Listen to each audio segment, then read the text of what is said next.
Welcome to my film vlog, Wiggins Talks Films. It's all about musicals, movies about songs and dances and other sorts of things. I should have spent more time working on the lyrics to that little introduction. To start things off then, it pleased me. A Hard Day's Night was a fun-filled 90-minute film starring the Beatles, as they travel to London for a show. They're their usual charming selves, a little bit sly to poor Ringo, who is the butt of many of the jokes, but it's all in good fun. A lot of the laughs are from McCartney's grandfather character, who stops the film being a bit of a puff piece about the lads being their scouse charming selves. The songs are good, but as with their earlier albums, it's mostly the poppy Beatles, as opposed to the experimental tunes that became a mainstay in their later years. Maybe in Magical Mystery Tour. This film is a must-watch for any Beatles fan, any music fan, or anyone who just wants to be cheered up. Best song is And I Love Her. Continuing with the Scouse theme, the origin of Liverpool's anthem, You'll Never Walk Alone, was in the theatrical production of Carousel. The film based on the show, however, was terrible. The main character, Billy Bigelow, is completely unlikable and seems to have no redeeming qualities. He beats his wife, somehow still goes to heaven, and when he eventually goes back to life, he then decides to slap his daughter for not accepting his gift of a star. He's cruel and unthinking. The characters are pretty one-dimensional, and it seems the weaker songs go on for a long time with nothing interesting happening around them. There's a particular scene on what looks like the same beach from Greece that seems to last forever. I found myself wondering if, had the songs been removed, would the film be more compelling? I doubt it.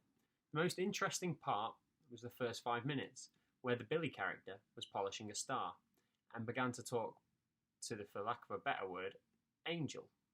It brought to mind the relationship between Clarence and George in It's a Wonderful Life, but for some reason, this angel turns up in real life as a doctor as well.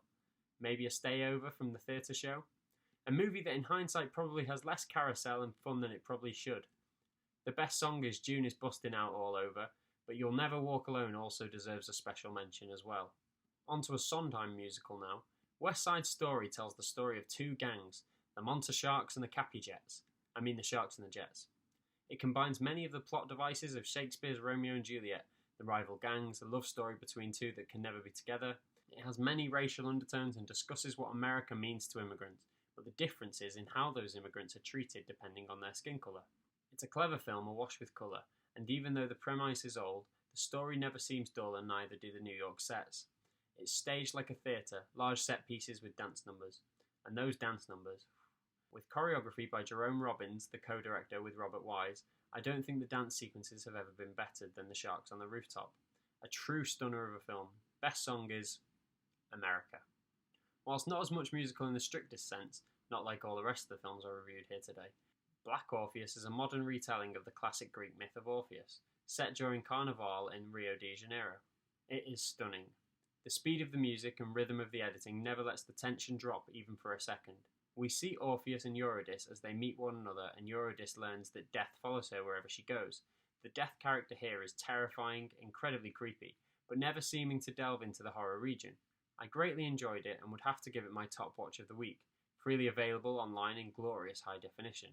The music wasn't overbearing, and the songs, which Orpheus sung to bring the sun up, never seemed unrealistic. They seemed more incidental and diegetic, something which really helped with the realism within the film. Yankee Doodle Dandy follows the life of George M. Cohen, a man I never knew was real until reading the trivia on IMDb after watching.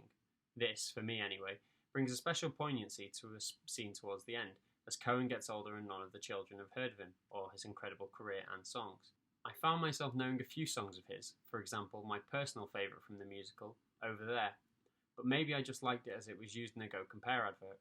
The film was interesting, the slightly twee style mixed with heavy American propaganda. While set during World War I, it's World War II that the filmmakers obviously had in mind. The film was clearly a piece of propaganda, and particularly the last half and the end sequence, made to ensure public pride in the American forces. Yay, America. My Fair Lady is a classic through and through. Audrey Hepburn is scarcely recognisable, and neither is her voice, as the Cockney ragamuffin Eliza Doolittle. To win a bet, Professor Henry Higgins, played by Sir Rex Harrison, who originated the role on Broadway and the West End, agrees to take Eliza under his wing and teach her how to become a real lady.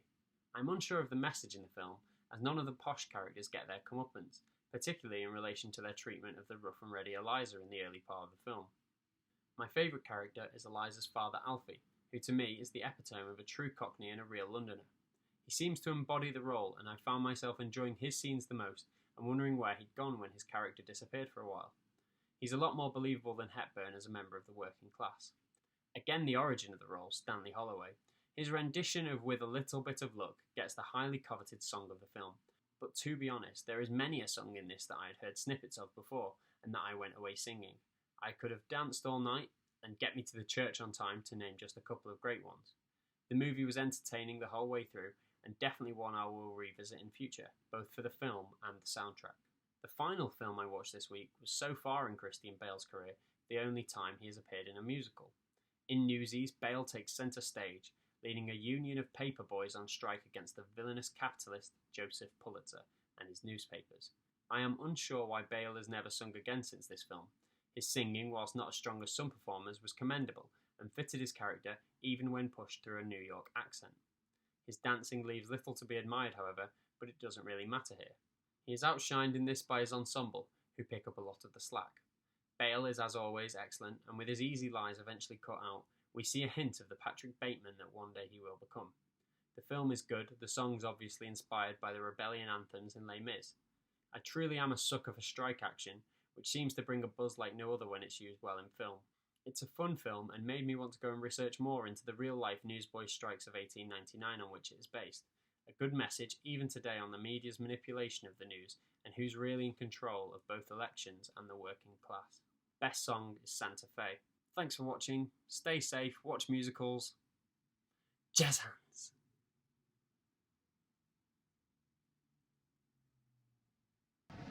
Hello, grandfather. Hello.